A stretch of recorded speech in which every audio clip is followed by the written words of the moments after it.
All right, everybody. Welcome to the Locked On Avalanche podcast. And on today's episode, we will be getting into a discussion that I had brought up over the summer for the Summer Olympics. I'll bring that back again because there's probably some new people to the program. And it's always a fun discussion talking about medals and the Olympics. And would you rather lose one or would you rather win to get one? I will completely explain all of that and we'll have that topic of discussion. We're also going to get to awards, and we gave grades, and now we're going to do awards, and we'll throw out like the legit NHL ones and then some fun ones that Kyle and I came up with. And finally, the NHL announced there will be playing a Stadium Series game in Carolina and then the Winter Classic at Fenway in Boston. Any chance the Avalanche play in one of those? And if they do, which one would you rather? Colorado teams don't do good in Fenway, so I hope we get to play with our best friends in Carolina. That would be ideal. I like that.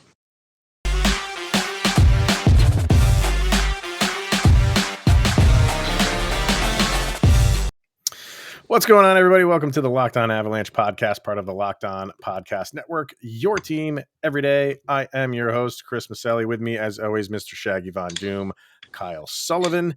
On today's episode, we're going to get to some awards, some of the legit ones that the NHL passes out, and some fun, goofy ones Kyle and I came up with, all geared towards Avalanche roster players, obviously.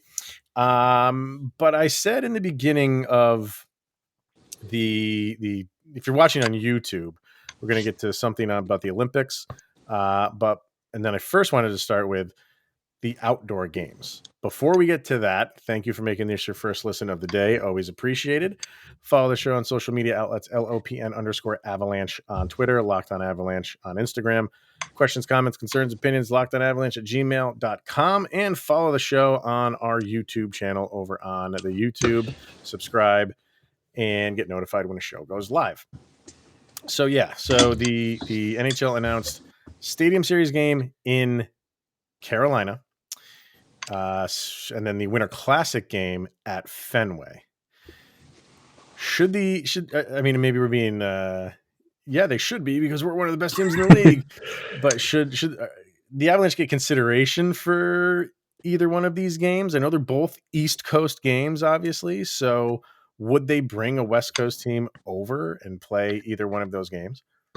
Both of those matchups sound appealing. It's great to think about on paper, like Boston, Colorado, and Fenway. And then the possibility of going back to the reverse retros that are rumored to come back next year, right, and have Nordiques versus Whalers in Carolina. That'd be cool. There you go. But I think the Avalanche kind of burned out their appeal with the Lake Tahoe game. I feel like that was such a spectacle and such a big deal and the way it was kind of fell apart and then got put back together, I think we're done for a little bit. I think we'll get those big games probably in the next 3 or 4, maybe 5 years. But yeah, I think us in Vegas will be out for a while. Yeah, I mean, Avalanche have benefited from these outdoor things. Mm-hmm. Obviously, the one at Coors Field, the one at the Air Force Base, and Lake Tahoe. So they've gotten their share of outdoor games. So you would have to think that they're not high up on the list yet. But if the season ends the way that we want it to end, hoisting a Stanley Cup, they might be must-see TV for next year. And do they put them in a Winter Classic when, a lot of eyes are watching that game, or even in the Stadium Series game? I don't know. And out of those three, I think I look back fondly at the Coors Field one the most. That Detroit matchup. I think that one will be remembered more fondly than the other two. Yeah, well, because there was they lost that one, although it was a good game, but it was against Detroit, and all of that nostalgia came back. Plus, game was played on my birthday. No, hey, yeah. So for me, and for my opinion, that's the best outdoor Stadium Series jersey that they've had. Yeah, that first one. And then just the traffic problems with the Air Force game. And then they lost that game too, and Grubauer got injured. And then for the Lake Tahoe one, game that took 12 hours to complete. So that they literally played on a lake at one point. Yeah, so that's the one that they won. So it's been an adventure every time the Avalanche have an outdoor game. But I don't know. I just think because it's on the East Coast, you kind of just generally think that it's going to be another East Coast team playing them. But you pointed out, and as we were kind of deciding if we were going to talk about this, when Carolina was re-announced because they had one that they had to cancel because of COVID. I think you're right that they had the opponent was set in Minnesota. Yes. And now, right now, it is not Minnesota. It's not Minnesota, but it's not Minnesota. They haven't announced who this opponent is going to be. Do they give it back to Minnesota as well? I don't know, but because Minnesota just got a stadium series, so maybe they don't do that. Yeah. But yeah, it just goes to show you they would bring a Midwest to a Western team over for an East Coast game. So I think the possibility is there for the Avalanche. It's wide open, but I think other people want to see other teams be in these things as well. Yeah, especially why not the Ducks? Just let them cross the entire country and have Zegras out there. Right. I mean, it's one of those things like you got new eyeballs, new networks. Yeah. Like you want to get the new faces out there, and Zegras is everywhere right now, especially after All-Star weekend. Yeah. So, well, remains to be seen. We probably won't hear that until after the season is over, who the opponents are, but you can always hold out hope. Maybe. And when you have a good team, maybe you're kind of thinking like, yeah, maybe they'll throw us out there against one of those teams. We shall see. Because the NHL loves us. Yeah. The other thing I wanted to mention really quick, and I said I talked about this over the summer with the Summer Olympics. And I always love this topic. And if you're a longtime listener to the show, you've heard me talk about this topic before. And I'm going to bring it up again because the Winter Olympics are currently going on. And it's a fun topic. So I posed the question in Olympic competition, and mainly in the team sports, there is a gold medal game, and there is then the third place game.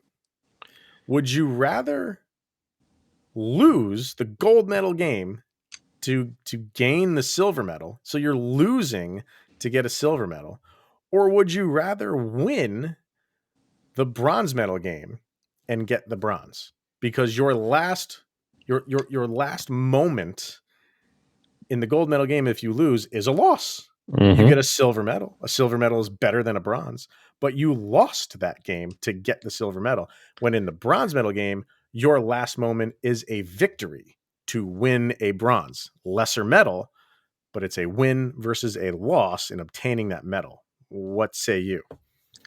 I am of the camp, I would much rather win the bronze than lose to get that silver medal. Yeah, because I mean, I can see both arguments here.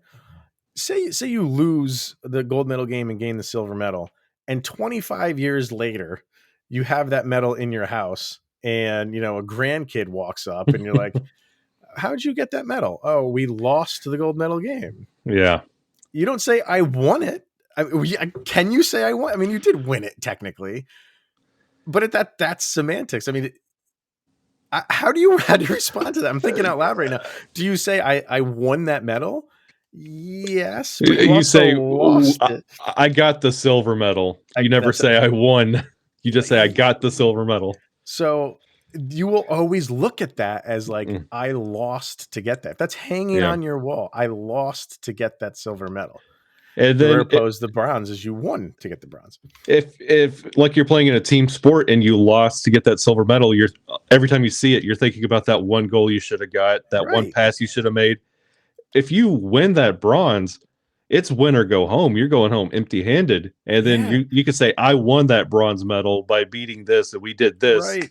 Like, don't you feel like it's more accomplishment? I don't want to say more of accomplishment. Silver medal is an accomplishment. You got to the gold medal game, but to win, like, that bronze medal game, like you said, if you lose, you get nothing. So you go home with nothing. But if you win, you obviously obtain the bronze. And when you're posting that on your wall at home, and little Johnny asked you about that, we won the bronze. We won the bronze right there. Yeah. So I think for individual sports, it's different.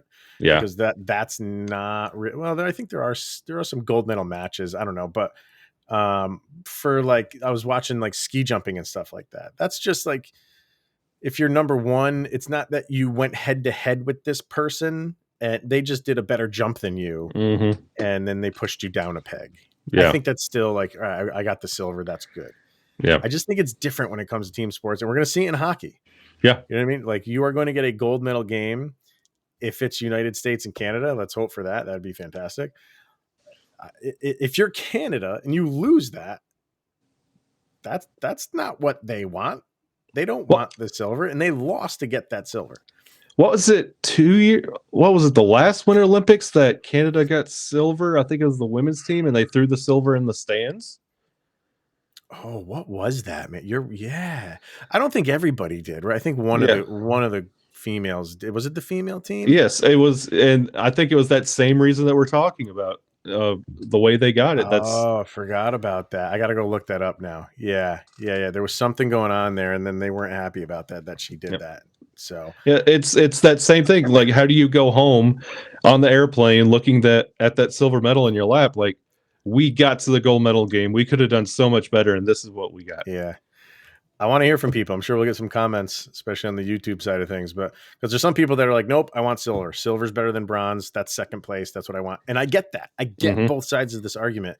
It's just interesting. So let us know what you guys think. Hit us up in the comments or lockedonavalanche@gmail.com. All right, let's hear from Primal Origin Oils and get into award season at the halfway point. But if you got beard, you better get Primal. That's right. If you got beard, get Primal. If you or someone that you care about has a beard, it needs to get Primal. Maybe you're that guy that's never considered the benefits of treating your beard with a product. Primal Origin Oils will stop the itch and make your beard look healthy and groomed. The products are free from harmful synthetic ingredients and with a low impact on our planet. Primal Origin Oils makes balms, oils, and whipped butters that are renowned as the best feel and beard products available. All products are fair trade certified and handcrafted in the USA, and the combo kits make a great gift if you're shopping for yourself. You'll be glad that you did. And I just want to say, yeah, I mean, Valentine's Day around the corner. Valentine's Day can be for the men as well in your life. Get them a combo kit. Right, Kyle? Do it. Oh, yes. They actually sent me some samples of this stuff. I got the whipped butter. It's honestly fantastic. And I know there's like a lot of guys, because as you can see, I am with beard. A lot of people say like, oh, I want to start, I want to start growing one, but it like itches and stuff. And this is what you need. This people don't put anything in their beard. They just grow it and think that it's just going to come in like wonderfully. And sometimes it does, but it will itch and it will scratch. It's because you're not using stuff like what Primal Origin Oils has. So definitely go check them out. Go to primaloriginoils.com. Remember the promo code locked on. It gets you 20% off at checkout. So once again, primaloriginoils.com.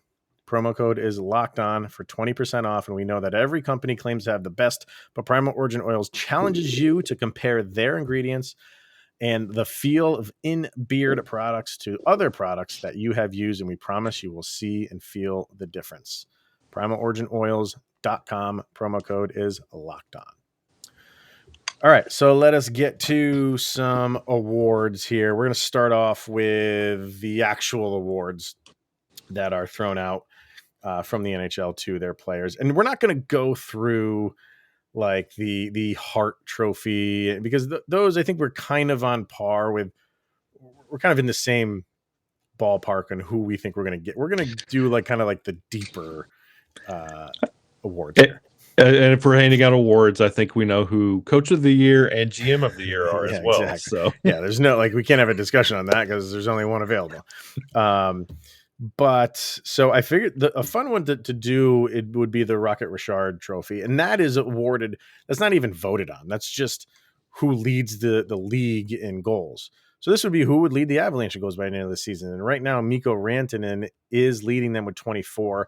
You have Kadri and Landeskog both with 19. Cale Makar with 18. And then Burakovsky with 14. Nichushkin 12. Newhook 10. McKinnon 9. That's going down the line. Do you think Mikko hangs on to this, or does Kadri take it over? could Makar by any? I mean, I can't imagine Cale Makar is going to lead the Avalanche in goals scored, but he's up there right now. What do you think? Does Mikko let go of this, or does he hang on to it? When it comes to handing out the Rocket Richard for the Avalanche right now, I think by the end of the year, Mikko is going to take this award and run with it. I think he's going to end the year with the most goals because just hear me out on this. When Nate hits the ice, it's not going to be the same Nate for a little while. And somebody's got to perform. And it's the way Mikko is playing now. He's getting goals here, there, when we need them. I think Mikko is about to explode. And the way Nate was passing earlier in the year, I think they're going to link up. And I think Nate's going to get his points off assists, and Mikko's going to go on a tear. Yeah, I mean, he's leading right now by, I would have, he's up by 5 right now on Kadri and Landeskog. I don't see him relinquishing that. I agree. I think he's just going to extend that even more. And I think he's your running away, technically Rocket Richard trophy winner for the Colorado Avalanche. I think we're in agreement there. Let's go over to the Lady Byng Award, which is basically playing nice on the ice. It mainly goes to the guys who have like the least amount of penalty minutes in a season. I think kind of unfairly that's weighed heavily for the Lady Byng Award. I am definitely not doing that with my pick for an Avalanche player, but who do you got for your Lady Byng for the Avs? Remember when Ryan O'Reilly tried so hard to get that Lady Byng? Yes. Oh. That was like, my Lady Byng for this year, because I'm going to say this name and everybody immediately driving down the road is going to think of the last time they saw this man in the penalty box. It's our own favorite son, Cale Makar. Yeah, he how many penalties he got? Wow, he's only got 6 penalty minutes this year. I thought he had a few more than that. Not a ton more than that, but a few. Like, yeah. And for a defensive player, that's a low number for a defensive player. Especially that he's learned how to use a shoulder and he has no problem cleaning somebody out. It's pretty impressive. And then his battering mate there, Mr. Devon Taves, he's only got 8 penalty minutes. So wow. That's great. I mean, for a pairing to have that much, 14 minutes of penalty minutes between them, that's insane. Mikko is not in the running. I can tell you that. Well, so here's I'm going in a complete opposite direction, and we're gonna have some fun with these, which is so you want to know who my Lady Byng is right now? Nazem Kadri. Ooh, Nazem Kadri is a Lady Byng. I love this. Yes, I mean, you look at his penalty minutes. He's got 46 penalty minutes on the season, but are any of them really been like egregious? Like he's taking guys out? No. I think he's playing he is going to get penalized. He plays a hard game, and that's not going to stop. But from what he's done or what he did last year to get suspended, to come back now and kind of be a golden boy. You know what I mean? Like he's had multiple opportunities to go after somebody and he has not. And all of those penalties, name one of them. I can't think of one where it was egregious, where he went after a guy in retaliation and was headhunting. None of them. They're all hard fought, maybe a trip here, interference there, all legit penalties. And for that reason, I'm going against conventional wisdom, just giving the Lady Byng to the guy who has the lowest number of penalty minutes and giving it to a guy who is normally looked at as a semi-goon in the face of, the outside hockey world who's not Avalanche fans. And he's been a model this year, in my opinion.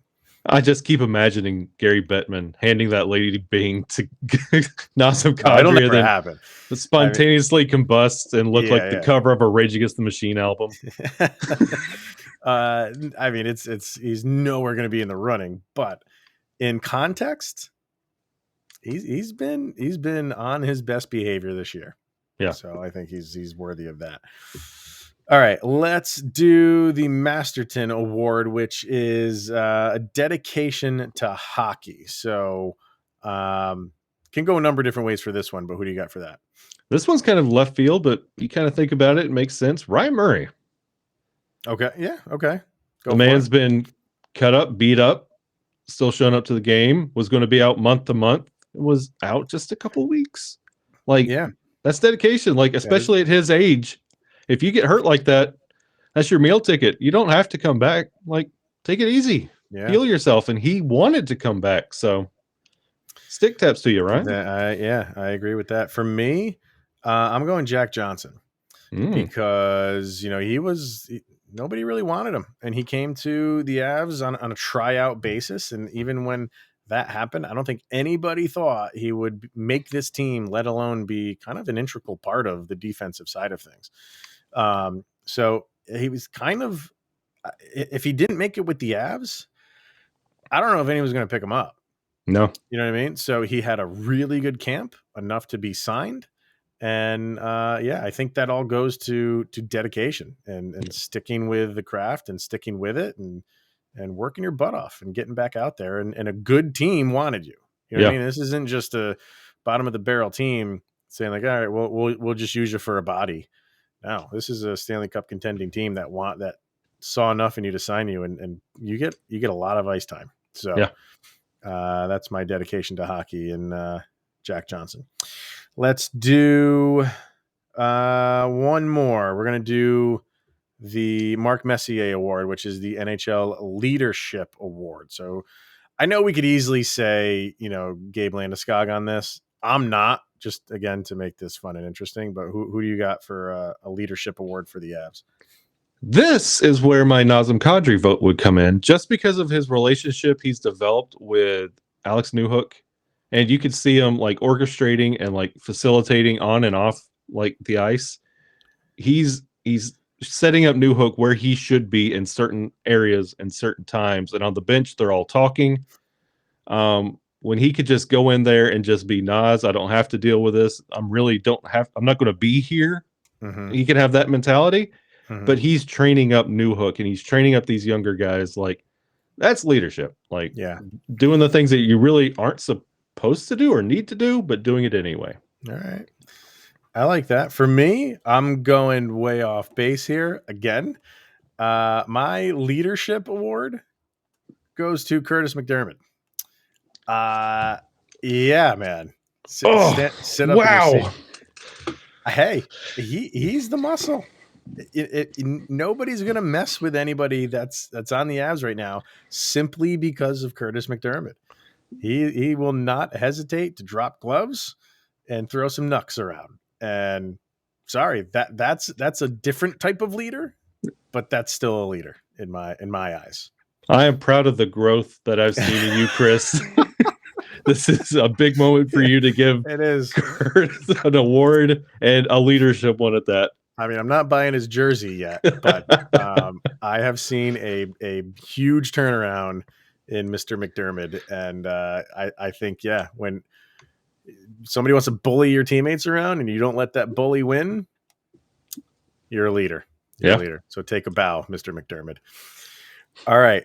Let's hear from BetOnline and then some fun ones that we're going to get to. But BetOnline has you covered this season with more prop bets, odds, and lines than ever before as football continues its march through the playoffs and into the big game, which is right around the corner. BetOnline.net remains the best spot for all of your sports scores, podcasts, and news this season. It's not just football. BetOnline has up-to-the-minute info on pro and college hoops, NHL, boxing, UFC, right along with live real-time updates and current games. So don't wait to take advantage of all the new amazing offers available for the 2022 season. It's betonline.net. It's where the game starts. So let's jump into some fun and interesting awards that we created on our own for our beloved Avalanche players. I have technically 4, but it's really 3.5. And you'll understand what I'm talking about. How many do you have? I have like 2.5. Okay. So I will fit in there. All right. So I'll go first. And for my first award, this is I call this one the Snoop Dogg Award. And that is because Snoop Dogg is, for most of the time, he's high. And this award goes to Andre Burakovsky because he always loves to shoot high. Hi. So that is my always high award. Snoop Dogg award goes to Andre Burakovsky. He looks like that him, Burakovsky, and Martha Stewart would be really good friends. What do you got? If anyone has watched professional wrestling, especially the WWE, they hand out the Slammy Award every year. What's that? Because I don't watch WWE. So what is that? I know I should. I know, but they hand it out for like match of the year and stuff like that. It's how they handle, Oh, okay. So it's a wrestling award, giving out wrestling awards to the. Is it a single award, or the Slammies are like the whole award show? It's like Slammies, the whole award show. They give you an individual Slammy for like best match, best male superstar, stuff like that. Right. Gotcha. All right. But for our wrestling award show Slammy, Delorier MacDermid, minute 10 fight. It's one of those things that you'll think about all the time. And when the season's over, that's going to be in like the highlight packages and maybe that Stanley Cup DVD you get with your subscription. Yes, exactly. That was just an incredible fight that you don't get to see anymore. So no. And he waved him off. I loved it. Waved him off. Yep. Waved him off. We're still doing this. Love it. All right. My next one. Remember the movie Major League? Oh, yes. Yes. So remember Rick Vaughn, and he had no control. And the one the one comment from the announcer was just a bit outside. So this is the Rick Vaughn Award. And this one goes to Andre Burakovsky. Oh. So Burakovsky gets two. He gets the high award, the Snoop Dogg award, and he gets the Rick Vaughn award for just a bit outside. Because he's either shooting them high or he's shooting them wide. So, Berkey, you got two awards coming from me. Not the best ones you want, though. This is an incredible. I'm telling you, Chris, this is great to see all this coming from you. Berkey and MacDermid in one award show. I mean, how many times do you hear that though? In when Burakovsky, when he shoots, he's got a fantastic shot. It's lethal. Yeah. You just have no clue where it's going. And that was Rick Vaughn to a T. Now Vaughn, wild thing. Yeah. He collected himself by the end of the year, and he was the man. He was relied on. So that's where I'm also going with this is you never know. Berkey can be that guy that zones in and he's dangerous come playoff time. That's what I'm hoping. We shall see. My next award for anyone who has seen the movie UHF. This is my Red Snapper You So Stupid award. Just to remind everybody, I have not forgot what you've done, EJ. The continuous cross checks is probably the most boneheaded thing the Avalanche as a whole, as a unit, have done to this point. They have been a composed, calm, not headhunting, not responding. Like they've been business as usual, except for this one moment. And EJ, you so stupid. Yeah. Man, like every once in a while I'll dip into like the opponent's Twitter feed or Twitter page and see comments. And I see some people saying like the Colorado Avalanche are like the dirtiest team in the league. I genuinely, and I am not being a homer here, I don't see it. I don't know. Like, I think the Avalanche play a very clean, sure. I mean, every once in a while you'll get a dirty hit. That's every single team in the league. But I feel like they play a very clean and fair game. Mm-hmm. I don't see it. Maybe that's just fans being annoyed because the Avalanche are good and emotions are running high after a loss and people are just going to post some stuff. But I'm proud of the way that this Avalanche team plays hockey. I don't think they're a dirty team at all. No. I do not understand that at all. Like usually that's stuff I would point out and call out, and absolutely. I don't see it. No, don't see it. So interesting. All right, I got two more. I got the Buddy the Elf award because smiling's his favorite. He just likes to smile. Smiling's his favorite, and that goes to Darcy Kemper. Yeah, because he is always in a good mood. I told you like a couple weeks ago, he's one of my favorite players on the Avs simply because he just seems like he's enjoying himself. He gets to play hockey for a living, and he's that type of guy that you just look at him and he just is in a good mood all the time. Yeah. And he's just thankful to be having this life playing goalie in the National Hockey League. I love the guy for that reason. I just love his attitude. Yeah. 1,000%. He's definite sunshine back there between the pipes. Yeah. Do you have another one? Or are you done? I have one more to wrap it up. Right. Go ahead, because I got one more too. Go ahead. This one is definitely, let's just say, I don't know what you want to call it, the Locked On Avalanche Achievement Award. Okay. If you haven't got the chance, especially we talked about Avoca here lately, if you haven't had a chance to watch an Avalanche game on altitude, everyone gives McNabb some love. This is a year that we underappreciate Mika. We underappreciate a lot. And it's no mystery. I watch a lot of old Avs games.